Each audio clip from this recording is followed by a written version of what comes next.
Cuando uno habla de red de servicios, habla de una serie, habla por supuesto de un sistema de salud. Yo como primera instancia antes de entrar a hablar de la red de servicios de psiquiatría y salud mental de la provincia, quiero dejar dos o tres elementos teóricos con claridad. ¿Cómo se compone el sistema de salud en nuestro país? El sistema de salud de nuestro país es un sistema complejo. ¿Por qué es complejo? Porque se compone en realidad de tres subsectores. Uno, y el cual cometemos a veces el error de tratar de identificar siempre, es con el público. El otro, ¿no es cierto?, creemos que el sistema de salud es solo el público. El otro sistema, aparte del público, ¿cuál es? El de las obras sociales. Uno dice, ¿cuáles obras sociales? Quizá en nuestra provincia uno no lo dimensiona tanto porque la obra social prácticamente no tiene estructura propia. Pero, por ejemplo, una obra social, y que es muy importante, y también importante en psiquiatría y salud mental, ¿cuál es? Es el PAMI. O sea, el Instituto Nacional de Servicios Sociales para Pensionados y Jubilados, llamado más fácilmente PAMI. Y el tercer sector es el privado. Y ustedes observen que en este tiempo de pandemia, cómo se trata de tener listos los tres subsistemas, el público, el privado y en otras provincias, obras sociales. Porque en otras provincias el PAMI tiene prestaciones propias, tiene sanatorios propios, o sea, tiene capacidad tanto en cama, que sería un segundo, un tercer nivel, como la capacidad ambulatoria, que sería el primer nivel. O sea que no podemos nosotros desconocer la existencia de esos tres subsectores. Y menos en el área de psiquiatría y salud mental.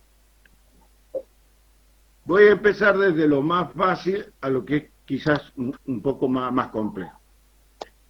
El sistema de obras sociales en Tucumán se compone, ¿no es cierto?, básicamente que ofrece prestaciones de alta, digamos, de alta intensidad y de alta complejidad para el área de psiquiatría y salud mental, es el PAMI. Porque, por ejemplo, tiene capitados. Ustedes saben lo que es la cápita. O sea, se puede pagar por prestación, o sea, cuando vos me das algo, yo te doy algo en el momento. Se puede pagar por cartera fija, es decir, yo te doy 10.000 pesos y vos me atendés todo lo que venga, ¿no es cierto? O sea, eso es de riesgo. Y se puede pagar por cápita, es decir, asignar a cada afiliado un valor determinado, 5 pesos, 10 pesos, 20 pesos. Tucumán debe tener aproximadamente 110.000 afiliados de PAMI, si no son más en este momento. Entonces se le fija un valor a la cápita de psiquiatría, un valor a la cápita del polivalente, en fin, distintos valores. Y se paga. Que en la parte psiquiátrica, por ejemplo, ¿qué prestaciones se le brindan? Se brindan a través de tres componentes. Por un lado, el componente de sanatorios privados, que son dos, que es el San Juan, y que es el IPI, donde ustedes, digamos, deberían haber ido a tener práctica. Y también la cápita la compone el hospital público. Como ven, comienzan a unirse, digamos, los sectores. O sea, el privado participa por un lado y el público, y en el de obras sociales participan el privado y el público. Y después está el subsistema público, que es muy importante, que es que vamos a hablar de red de servicio. Para eso, lo primero que tenemos que tener es el concepto de los niveles de atención. A ver, ¿quién me escribe qué son los niveles de atención? ¿O quiere participar? Puede abrir el micrófono y decirme qué son los niveles de atención. Dos conceptos hay que ver, niveles de atención y nivel de complejidad.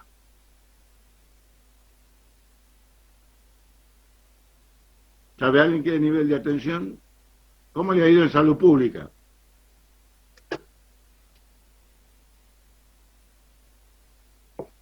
Bueno, nivel de atención significa que la atención de la problemática va a ir, ¿no es cierto?, por sectores. Un primer nivel, que en este caso sería ¿cuál? Los CAPS. Un segundo nivel, que son hospitales de una determinada complejidad y que son llamados generalmente polivalentes. Y hay un tercer nivel, que son de instituciones que tendrían elevada complejidad, altamente especializado, y donde podemos encontrar los hospitales llamados, que esto es una puja que está en este momento, llamarlos monovalentes o llamarlos hospitales de especialidad. Los hospitales en donde nosotros hacemos nuestra práctica, mal llamados hospitales, digamos, psiquiátricos, son hospitales tomados como instituciones manicomiales, son hospitales de especialidad, de una especialidad determinada. La psiquiatría es la única que tiene especialidad, digamos, en este tipo de instituciones. No. ¿Por qué? Porque, por ejemplo, el hospital de niños es un hospital de especialidad, a pesar que dentro del hospital tenga muchas otras especialidades o disciplinas que van y que coayudan a qué, al objetivo, que es tratar el área infanto-juvenil. La maternidad, por ejemplo, el Instituto de Maternidad, que es el sitio de práctica donde ustedes, cuando esto se reinicie, van a poder ir, es un hospital también de especialidad, pero tiene, ¿no es cierto?, otras disciplinas u otras especialidades que apoyan a la prosecución del objetivo, que es la atención de la parte gineco-obstétrica de la mujer.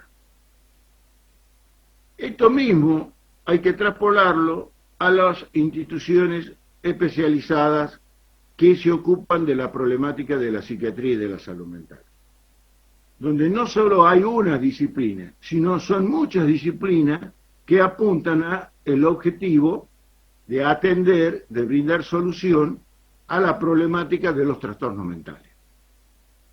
Entonces tenemos niveles de atención y niveles de complejidad, y tenemos niveles de prevención. La complejidad se trata de que sea creciente. O sea, en realidad, cuando pasa uno de un primer nivel a un segundo nivel, significaría que tiene que ir a un sistema de una mayor complejidad, de una mayor capacidad de resolución de problemas. Sin embargo, la pirámide consiste en que el mayor número de problemas deberían ser resueltos en primer nivel de atención. Desgraciadamente nosotros tenemos una cultura hospitalocéntrica. Digo hospitalocéntrica porque cualquiera, digamos, en cualquier barrio, muchas veces, decir que va a ir al CAPS, que probablemente tenga un clínico, que tenga servicios de una determinada complejidad, directamente se va al centro de salud o al PADICE. Entonces, en esa cultura, en eso estamos desde hace mucho tiempo. Y, por supuesto, mucho más en el área, digamos, de salud mental. Por ejemplo, ¿ustedes conocen qué prestaciones hay en primer nivel de atención referidas a la psiquiatría y a la salud mental? ¿Qué encuentran? ¿Alguien conoce algún CAPS? ¿Y qué ha visto?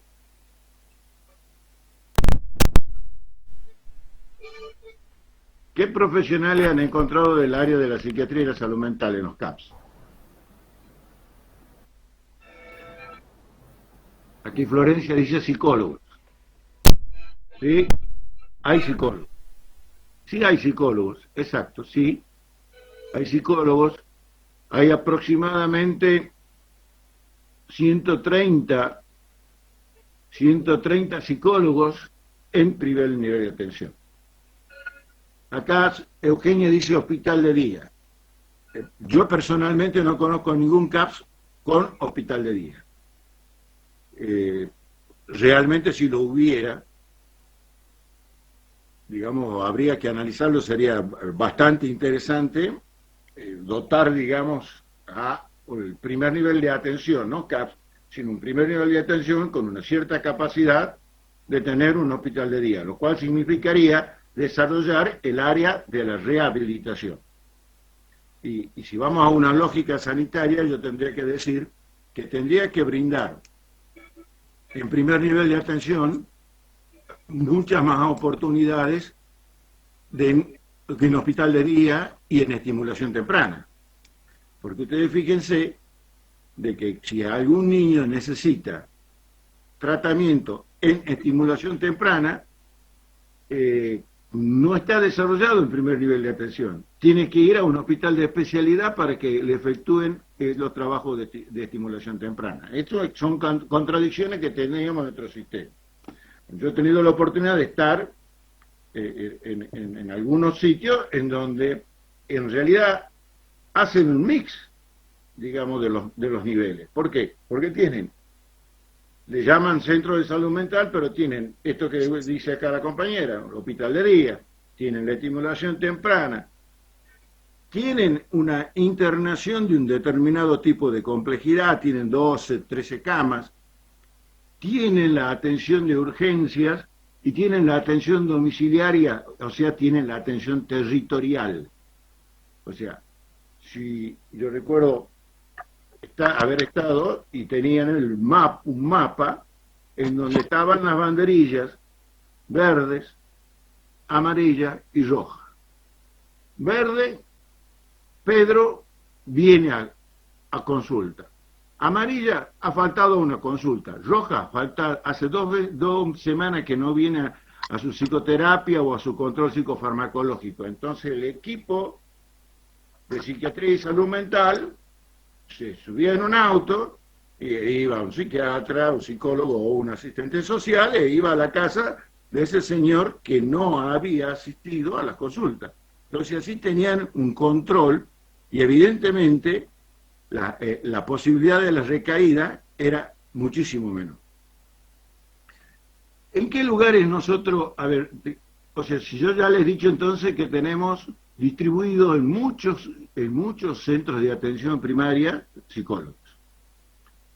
Y es bueno que ustedes como médicos lo sepan, y lo sepan muy bien, porque hay que aprender a derivar los trastornos mentales. O sea, hay que aprenderlo primero a sospecharlos, a detectarlos, y uno de los objetivos de todo este cursado es darles los instrumentos para que los reconozcan, no los nieguen, no los estigmaticen y los deriven adecuadamente. Pero que eso haya quedado lo suficientemente claro en todo el desarrollo de la temática que hemos tenido hasta acá. Y va a quedar más claro cuando vamos a los sitios de práctica. Entonces, lo primero es sospechar, derivar, y tienen entonces que la oferta condiciona la demanda y la demanda condiciona la oferta. ¿Qué quiere decir esto? Quiere decir que ustedes tienen el psicólogo y no lo utilizan, ¿no es cierto? Entonces, está ahí, hay que utilizarlo y hay que desarrollar tecnología de operación, porque tampoco tenemos que reconocer que en esto tenemos que aprender mucho. No tenemos un desarrollo en el área, digamos, de lo que es primer nivel de atención, mal llamado atención primaria, tecnología operativa adecuada todavía. Nos falta aprender. No tenemos especialistas, digamos, en la atención primaria en primer nivel de atención. ¿Me comprenden lo que les quiero decir? O sea, hay poca gente. Entonces se tiende a repetir el modelo del consultorio. O sea, ese consultorio que lo hacían, que podría ser en un hospital polivalente, digamos como lógica, entre comillas, aunque podríamos disentir muchísimas cosas, lo repiten y se instalan en el centro de atención primaria a efectuar atención de la demanda espontánea, o sea, no van en busca del paciente. Y no existe bien desarrollado los mecanismos de referencia y contrarreferencia. ¿Qué son los mecanismos de referencia y contrarreferencia? Significa que cuando un paciente ha egresado de un nivel de mayor complejidad y vuelve a su lugar, por ejemplo, vuelve a Tafí del Valle, debe ir con todo, digámoslo, el tratamiento, las cosas que debe hacer, tanto de rehabilitación, como de psicoterapia, como de control farmacológica, a que el servicio de psiquiatría y de salud mental de ese hospital continúe la atención de ese paciente. Porque si no, ¿qué sucede? Ese paciente va a la casa y después, ¿qué es lo que hace? No se trata adecuadamente y vuelve a producirse un fenómeno de puerta giratoria que vuelve a los niveles de mayor complejidad y generalmente a los hospitales especializados. ¿Psiquiatras en primer nivel de atención hay? Sí, hay algunos. Me han dicho que hay 3 o 4. No sé, doctora Hansen, si usted puede corroborar de que hay ese número o hay más, que usted que está más en el sistema en este momento que yo, pero lo que sé es 3 o 4. Lo que sí han desarrollado, y ya esto hablemos de segundo nivel de atención, no estamos hablando de los CAPS, ¿no es cierto?, de la atención psicológica y psiquiátrica en el interior de nuestra provincia. Esto también se lo digo para que sepan que, qué sé yo, en lugares como Famayá, como Montero, como Concepción, en muchos lugares importantes de nuestra provincia, tienen para que ustedes efectúen derivaciones, no tan solo psicológicas, sino también psiquiátricas. Y este es un tema muy importante, porque generalmente no nos olvidemos de las competencias, las incumbencias de cada una de las disciplinas. La psiquiatría tiene las suyas y la psicología tiene las suyas. Y bueno, y como médicos tenemos que también aprender a derivar al psiquiatra y no tan solo al psicólogo, porque si no se hace un buen discernimiento sobre si lo que está afectando a la persona es algo biológico, es algo psicológico, podemos cometer mala praxis. Entonces, tienen ustedes, a ver, le estoy dando, yo diría que a lo largo de la ruta 38 tienen servicios. En nuestro servicio de psiquiatría y psicología. En nuestra capital hay hospitales. Los hospitales, ya sea, están mezclados los niveles de complejidad. Por ejemplo, el Padilla dice que ellos tienen tal complejidad, el centro de salud tiene a esto. Lo que a veces a uno le sobra, al otro le falta. Porque en realidad son hospitales que si uno se pusiera a pensar deberían ser complementarios y quizás uno solo con un mucho mayor aprovechamiento como era en algún momento un proyecto. ¿Qué hospitales tienen servicios de psiquiatría y salud mental en nuestra provincia? ¿Quién sabe? Yo ya he dicho alguno. Padilla, bien.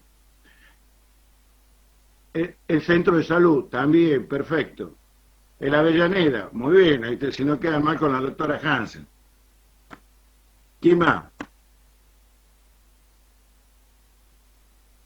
Maternidad, dudando, tienen psicólogos, creo que 10 y hay una psiquiatra. ¿Quién más? El hospital de niños tiene psicólogo, dice acá. El hospital de niños tiene psicólogo y tiene psiquiatras. El Eva Perón, bien. Hospital Regional de Concepción, también tiene. O sea que ustedes ven que hay un nivel de desarrollo en segundo nivel. o sea, los polivalentes, llamémosle los polivalentes. ¿Qué es lo que sucede? Y después ya un poco vamos a entrar en el tema de la ley. Usted ha nombrado ahí uno, que es el Hospital Padilla. El Hospital Padilla tiene además una característica, aparte de tener servicio de psicología y psiquiatría. ¿Qué es lo que tiene? ¿Qué hay que lo particularice y que es un gran avance? Tienen ahí en la clase que creo que está pegada ahí, que le ha dado la doctora.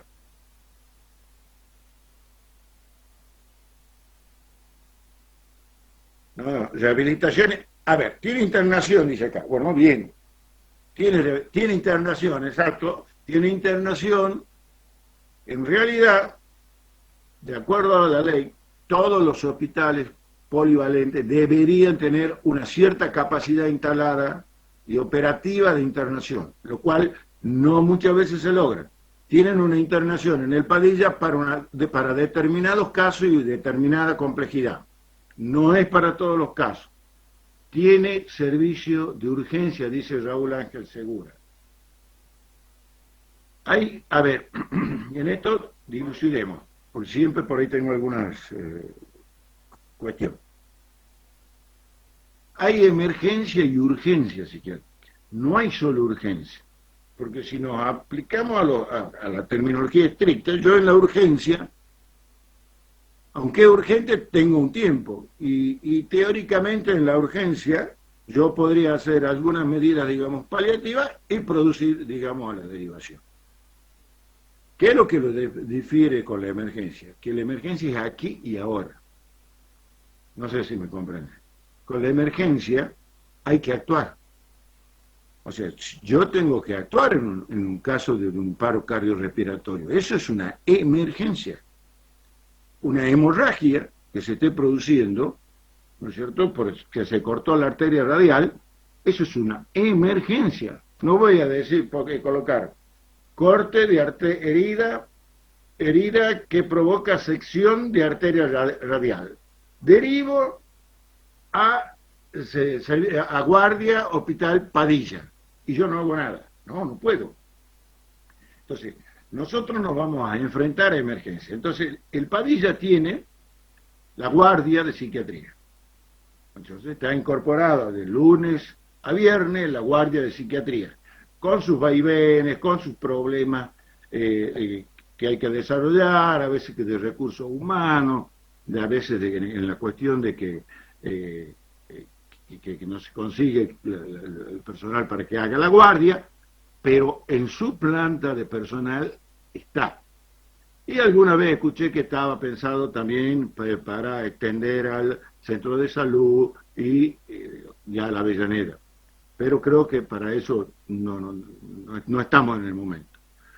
Si ustedes conversan con gente que hace guardia, se van a dar cuenta que se trabaja muchísimo en los lugares donde, en este caso, la oferta de las prestaciones en psiquiatría están al alcance de la demanda. Entonces, eso provoca el círculo que empiezan a ir. Además, hay un problema de accesibilidad.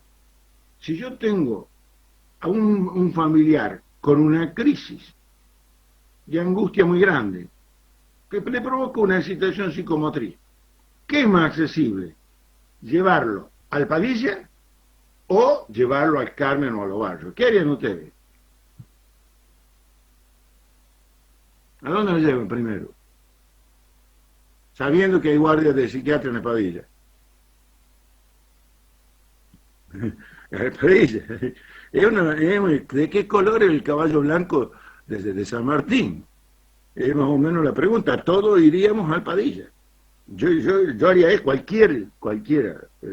Lo que pasa es que el conocimiento de todo esto la difusión de todo esto no está. Hay muchos de ustedes que están desayunando que hay 130 psicólogos, por ejemplo.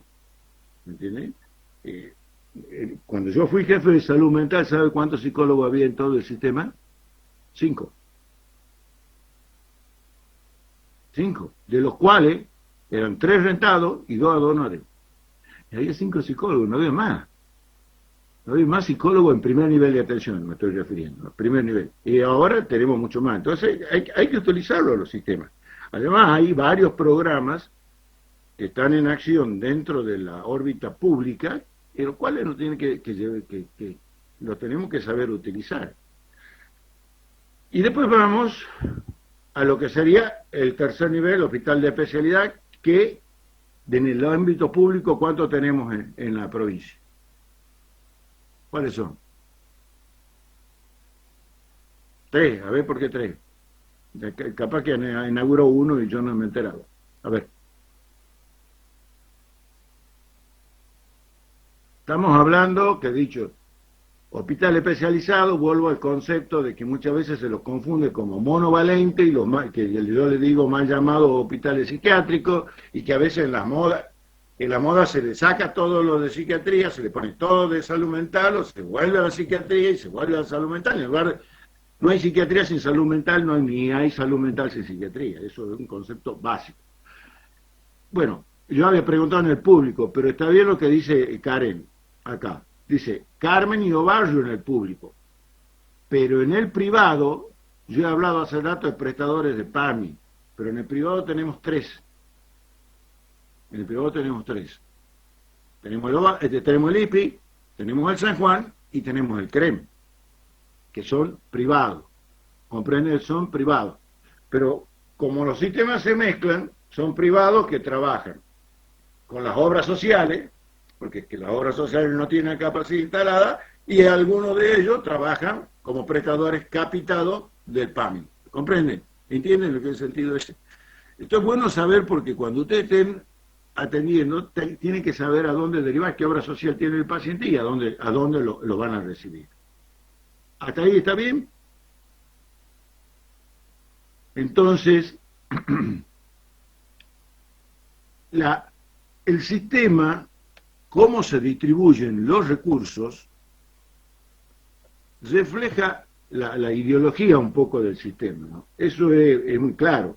Esto que yo he hablado recién de que teníamos tal número de pacientes, de psicólogos, tal número de psiquiatras, está reflejando más o menos las tendencias del sistema. En otros momentos, la curva, digamos, de concentración de los recursos humanos, o el peso de la concentración de recursos humanos, estaba sobre todo en el tercer nivel de atención, en los hospitales especializados, en Carmen y Obarrio, para de contar. Los cambios, para que se produzcan, tienen que tomar a tres estructuras: la social, la tecnológica y la de los valores. ¿Por qué la social? Porque el conjunto social debe aceptar que quiere ese cambio, que en realidad le conviene ese cambio. El de los valores, la superación del problema del estigma y la discriminación. ¿No es cierto? Porque hemos hablado en la clase inaugural del peso del estigma y de discriminación en la atención de los trastornos, de las personas con trastornos mentales. Nadie quiere ponerle mano ni meter mano en un paciente que tiene un trastorno mental. En general no quiere, les cuesta mucho. Y por ejemplo, si analizamos el servicio de emergencia del sistema provincial de salud, que tiene un muy buen servicio de emergencia, antes, si había alguna emergencia, tenía que ir a la asistencia pública, que tenía 3 ambulancias y no tenía más. Hoy hay flotas de ambulancias. Pero ¿cuál es el problema? No están el personal no está suficientemente preparado para la atención de la emergencia y la urgencia psiquiátrica, a pesar de que lo reconocen pública y oficial y extraoficialmente, que cada vez aumenta más la emergencia y la urgencia en psiquiatría y salud mental. Bueno, pues de alguna manera le he dicho, el cambio tiene que ser social, el sistema tecnológico, tecnológico es formación del recurso humano, dotar de los recursos humanos capacitados, formados y capacitados adecuadamente de acuerdo al nivel de atención. Quizás tendríamos que pensar en una mayor regionalización para que haya un mayor acceso a la psiquiatría. Y, los valores, hablando de la cuestión del estigma y la discriminación. Bueno, dudas hasta acá. ¿Tienen algún panorama? ¿Les queda más o menos claro un panorama? Yo no la tengo en este momento, pero alguna vez me la dieron, la tenía en el teléfono. Hay una app del Sistema Provincial de Salud donde a ustedes les indica cuál es el sitio más próximo para derivar un paciente, por ejemplo. Pero no sé si yo la he tenido, y como yo no la uso, y no sé si ha caído en desuso. ¿Por qué? Por falta de utilización. Demanda, oferta, oferta, demanda. No lo sé. Pero por ahí es interesante que ustedes la busquen. Bueno, además, todo esto que yo les explico, si ustedes toman, ¿no es cierto?, toman sus teléfonos en este momento y ponen Red de Servicios de Salud Mental, Sistema Provincial de Salud, ojo, ahí no está lo que le he dicho yo, de lo que sería la capacidad instalada, digamos, de obras sociales o de privado, pero sí está la otra. Y vuelvo a repetir que no es lo mismo en esta provincia que en otras provincias, ¿no? No es lo mismo. Si ustedes googlean, van a encontrar todo. Van a encontrar todo esto por lo que nosotros hacemos con esta clase, es dar una orientación y una motivación para que ustedes investiguen un poco esto. Bueno, la otra parte tiene que ver con... Por eso, ¿hay alguna duda, alguna pregunta? ¿Alguien quiere plantear algún desacuerdo, algo que necesite que le aclare? O que no pueda aclararse, se lo aclaremos después.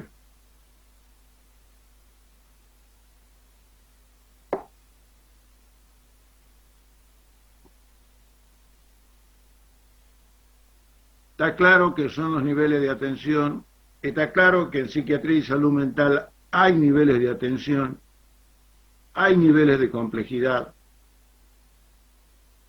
y hay también que tener en cuenta que en el área nuestra los niveles de prevención. Yo a veces reniego un poco porque escucho cuando dicen confunden primer nivel de atención y prevención primaria con la atención primaria.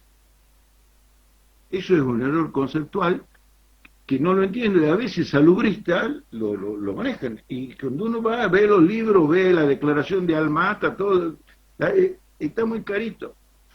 La atención primaria no es un programa, no es un nivel de atención. ¿Por qué? Si fuera un nivel de atención, haríamos atención primaria solo en primer nivel de atención, lo cual no es cierto. Se hace atención primaria en primer nivel, en segundo nivel y en tercer nivel de atención. Es una estrategia, ¿no es cierto? Y piensen que la prevención primaria, secundaria y terciaria, a su vez tiene otro nivel de complejidad. Se entremezcla con los tres niveles de atención. Porque yo hago prevención primaria en los tres niveles de atención.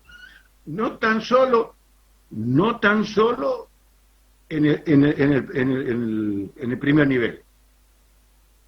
Hago atención primaria en el segundo nivel y hago atención primaria prevención primaria, ya yo también, prevención primaria en el segundo nivel y hago prevención primaria en el tercero. ¿Por qué? Porque no hago, por ejemplo, educación sanitaria cuando yo estoy en mi consultorio en cualquiera de esos tres niveles, en cualquier momento, pero por supuesto.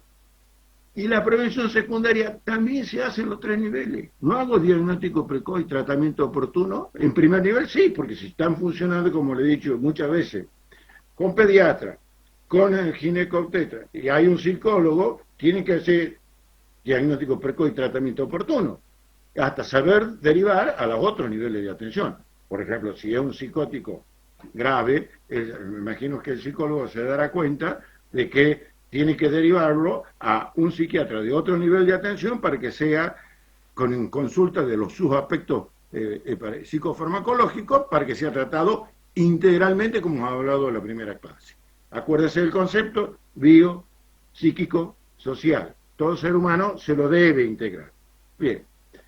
En tercer nivel de atención, en hospital, ahí, por ejemplo, uno dice, bueno, ahí tendría que primar la rehabilitación, ¿no es cierto? Y tratar de buscar la realización social. Sí, pero que no hago prevención primaria yo también en tercer nivel, claro que hago prevención primaria. Claro, porque tengo consultorio, o está la familia del paciente, que lo estamos rehabilitando. ¿No tengo que hacer prevención primaria con ellos? Y quizás tenga que hacer diagnóstico precoz y tratamiento oportuno porque son familias de riesgo. ¿Me comprenden? O sea, los niveles se mezclan. Pero esto es una cuestión que es dinámica. Mucha gente habla de las estructuras manicomiales. La estructura manicomial no es la institución monovalente llamada psiquiátrica. El manicomio está en nosotros. La estructura manicomial es una manera de abordar la situación. Puede ser un CAPS y comportarse como un manicomio. Rotelli decía que el concepto del manicomio lo simplificaba así. Toda institución tiene un objetivo, tiene un fin y tiene medios para lograr ese objetivo. ¿Qué es lo que sucede? Cuando el medio se transforma en fin, entonces la institución se ha manicomializado. Cuando el CAPS se transformó en un objeto por sí mismo y no en el resolver los problemas de la comunidad, ese es un CAPS manicomializado. Una cátedra que no brinda a sus alumnos la posibilidad de una integración general, de una comprensión con la comunidad, de un intercambio alumno-docente, docente-alumno, es una cátedra que está manicomializada, en el interno y hacia el externo. Vamos, porque el tiempo se nos acaba, allí siempre me pasa lo mismo. Vamos, a pesar que pongo la guía acá, todo, no va. Ustedes me escucharon hablar de la ley, ¿no es así? Saben que hay leyes que regulan todo esto. Nosotros, hay una ley nacional de salud mental. Yo la tengo ya bien gastadita, sobre todo la utilizaba muchísimo, yo he trabajado en tribunales, está subrayado con amarillo, porque da para todo. Fíjense, esos son los párrafos que me interesan, y en otro tengo subrayado en azul lo que me interesa desde el punto de vista de docente de la Facultad de Medicina. O sea, una ley no es mala ni buena en sí misma, una ley es una ley, y depende cómo se la aplica. Si ustedes evidentemente esta ley no la conocen, ¿no es cierto? Es la ley 26.657, agarran el celular, agarran la computadora, la bajan, ley 26.657, y pueden leer muchas cosas y ver qué es lo que les interesa. Yo en distintos lugares, tanto con docentes, con permiso, ¿no?, con posgrados, he efectuado, siempre que trabajo con la ley, lamentablemente, digamos, ahora no tenemos el tiempo, y ni es tampoco el lugar, trabajo haciendo un análisis FODA con la ley. Aunque no se la conozca la ley.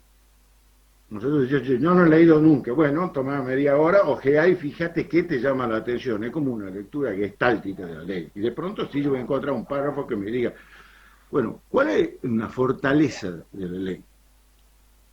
La primera fortaleza de la ley es que reconoce unos aspectos de los derechos, ¿no es cierto?, de las personas con trastornos mentales. Aunque por ahí la ley le escapa al término de trastornos mentales, pero trastornos mentales utiliza la OMS para definirlo, y lo he dado yo al concepto en la primera clase, ¿no es cierto? Así que sí, la OMS lo utiliza, por más que yo me escape y diga con sufrimiento en el campo de su salud mental, o padecimientos en la esfera psicosocial, y me vaya para un lado o para otro, la OMS dice trastorno mental, y yo tengo que usar la nomenclatura que está usada hasta que se diga que se cambie. Entonces, bueno, hablaremos ya de otra cosa. Pero mientras tanto, cuando yo defina, voy a definir como trastornos mentales. La fortaleza de la ley es que la plantea el problema. Plantea que es necesaria una ley para este tipo de personas y pone sobre el tapete el tema del estigma y la discriminación que tienen las personas con trastornos mentales. Entonces, a mi criterio, eso es una excelente fortaleza, ¿no es cierto? Hay que decirlo con toda claridad, ¿no es cierto? Y nos da una oportunidad, nos da una gran oportunidad de que si trabajamos adecuadamente con la ley, desarrollemos redes de servicio integrales de atención de la psiquiatría y la salud mental. En función de que lo reconoce como el derecho y por la oportunidad que nosotros tenemos un instrumento, que yo por ejemplo acá en amarillo tengo un artículo señalado que cuando no me querían recibir un paciente en un hospital determinado, digo artículo tanto de tío, usted tiene la atención, tiene que brindarle atención, aunque el artículo anterior diga no tienen que llevarlo, el otro, un artículo te lleva acá y el otro te lleva acá, hay que saber leerlo hay que leerlo. Entonces, a cualquier ley, ¿no? Entonces, ¿qué es lo que sucede? Entonces, te da la oportunidad de, en función de la ley, hacer ejercer derechos de las personas que tienen trastornos mentales. Por supuesto, hay amenazas y hay debilidades, ¿no es cierto? Un problema muy importante es la falta de asignaciones presupuestarias, porque la ley te estipula de que debe dar el 10% del presupuesto de salud debe ser para los sistemas de salud mental. Pero ¿qué dice? No da la ejecución presupuestaria. Dice que cada uno puede optar. Yo no he visto un gobernador que diga, señores, se adhieren a la ley, pero como eso quedó liberado a que después lo haga por cuerda separada, a ese artículo no se adhiere nadie. Pues ya imagínense que si le dicen que tiene que dar el 10% del presupuesto de salud, es mucha plata, es mucho dinero, no lo da nadie. Entonces, eso es un problema. Es otro problema también los sesgos ideológicos, ¿no es cierto? Hay algunas cosas que son sesgadas y que por ahí le han dado, y lo digo a título personal, un sesgo como antipsiquiátrico, como plantear que la psiquiatría es en todos lados manicomial, cuando el manicomio está en todos lados, en una de esas, desde esa visión, cuando la ley se transforma, que la ley es un medio, un fin en sí mismo, entonces no es una ley de desmanicomialización, sino es una ley manicomializada en sí mismo. Yo podría entrar en función de la definición de uno, del sucesor de Basaglia en la reforma psiquiátrica de Trieste. Así que es cuestión de cómo uno le enfoque, por eso le decía, cómo uno aplique. La ley no es mala en sí misma, el problema es cómo se la aplica. Cuando hice medicina legal me enseñaron, la ley no es lo que dice la ley, sino lo que el juez dice que dice la ley. Y suena así, pero es así, es una cuestión de interpretación, es una cuestión de jurisprudencia. Entonces, yo veo en eso que la ley se cierre sobre sí misma, que tome aspectos antipsiquiátricos muy sesgados, y no debemos olvidarnos nosotros, ustedes van a ser médicos, que los psiquiatras somos parte de la medicina, y somos una disciplina médica, y somos una clínica muy importante que cada vez tiene mayor importancia porque la epidemiología nos apoya. Seguimos, que aunque los números desde el punto de vista de los trastornos de psiquiatría y salud mental, cada vez aumentan más. Y fíjense en ustedes que hasta en los aspectos del análisis tomemos el hecho de la pandemia. Con la pandemia, en la primera etapa se ha analizado mucho, ¿no es cierto?, los aspectos biológicos. Y cuando va avanzando la cuarentena, cada vez ahora también se está analizando los aspectos psicosociales que está produciendo todo el hecho de este aislamiento, todo el hecho de estos cambios en cada uno de nosotros. Yo cuando he dado la anterior clase, lo he dicho, y esta para mí también, estoy empezando de nuevo, digamos, con los aspectos de cada clase. O sea que no es fácil, genera crisis, genera angustia, y la cuestión también es de que se sesga algunas cosas, como por ejemplo, declarar, dice, bueno, decía que ¿qué era ¿de qué año era? Bueno, me acabo de hacer una laguna. Que para hace como 2020 está cerrado todos los hospitales especializados, no le voy a decir monovalente, del país. Pero sin adjudicación presupuestaria, si dan red de servicio, es imposible. O sea, todos esos servicios que brindan esas instituciones deben ser descentralizados y colocados en los otros niveles de atención. Ahora, si yo mañana hago un cierre compulsivo, ideologizado de todo esto, ¿qué provoco? Provoco lo que está pasando en muchos lugares. Provoco el mayor número de personas en situación de calle. Delincuencia, cárcel, ¿no es cierto? Porque lo toman como contravención y pasan a la cárcel. Y por supuesto, muchos casos de muerte. Les voy a contar un par de anécdotas para que vean lo que yo llamo los talibanes de la ley. En la ley, y me parece bien que hable mucho y le dé importancia al aspecto de los consentimientos informados, a los aspectos de los derechos. Pero tenemos que ver en qué condiciones está la persona. Les puedo contar un par de casos. Un caso, me acuerdo, en el centro de salud había una señora que estaba delirando y que se judicializa, llega a tribunales y nomás sacan el oficio y yo tenía que ir con el 107 a proceder a la internación de esa persona, si es que correspondía. Por supuesto, estaba delirando, tenía un cuchillo, amenazaba todo. La pregunta que yo me he hecho es lo siguiente. Primero, hace una semana que está aquí. ¿Hay un servicio en ese hospital? Sí hay un servicio. ¿Qué ha hecho ese servicio en el hospital? Nada. ¿Por qué? En virtud de la ley, dice, si la ley de ella no solicita atención, yo no hago nada.